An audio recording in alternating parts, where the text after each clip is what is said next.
ખોદવદરી ગામે બાળકની હત્યા કેસમાં ન્યાયિક તપાસ કરવા આઈજી કચેરી ખાતે રજૂઆત.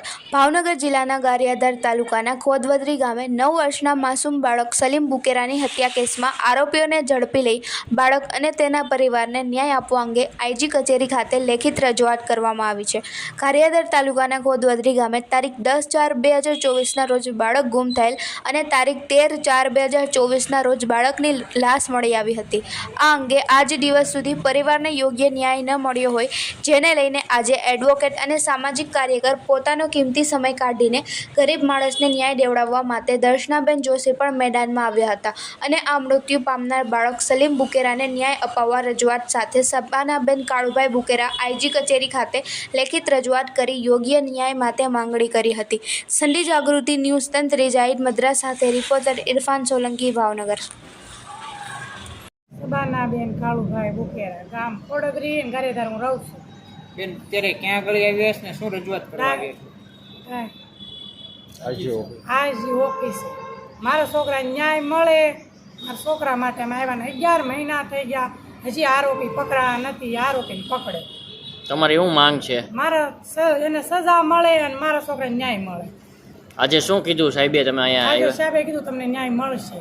બધું લીધું છે ને દીધું છે. લખાણ કોણ કોણ આવ્યા છો તમે અહીંયા? હું, મારા પપ્પા, 2 જણા છે ને જોશના. કોણ આરોપી હતું ને શું નામ છે એવું કઈ? આરોપીનું નહીં, પકડે ને ખબર પડે એ નથી ખબર. કેટલા મહિના થયા બનાવ બન્યો? 11 મહિના. તમને કોઈની પર શંકા હોય એકાદનું નામ બોલો. શંકા નસીબ માથે છે. એનો ફોન આવ્યો તો પકડાણા, બીજી કાંઈ નહીં. એને પકડો એટલે બધું પતો લાગશે. પેલા આપનું નામ? મારું નામ દર્શનાબેન જોશી છે. હું એડવોકેટ છું અને મારે ત્યાં આ સબાનાબેન એના પોતાના બાળકની હત્યા કરવામાં આવી છે, તેના માટે ન્યાય મેળવવા માટે આવેલા છે. મારી ઓફિસમાં 3-4 દિવસ પહેલાં એ લોકો આવ્યા અને રજૂઆત કરી કે આજે 11 મહિના થયા પણ મારા દીકરો 9 વર્ષનો મારો દીકરો છે તેની નિર્મમ હત્યા કરવામાં આવી હતી અને તે લોકોએ જ ફોન કરીને મારા છોકરાની લાશ સુધી પહોંચાડ્યા. ત્યારે પોલીસનો કાફલો પણ હાજર હતો. LCBને તપાસ આપવામાં આવી હતી અને આખું ગારિયાધારની નજીક ખોડવદરી ગામ છે એ આખા ગામના સભ્યો પણ હાજર હતા. FIRમાં પણ બધી વાતનો ઉલ્લેખ છે કે આવી રીતે ફોનથી પહેલાં છોકરાનું અપહરણ થયું, ગુમ થયો એવું દેખાડવામાં આવ્યું અને 3 દિવસ રહીને એની લાશ મળી.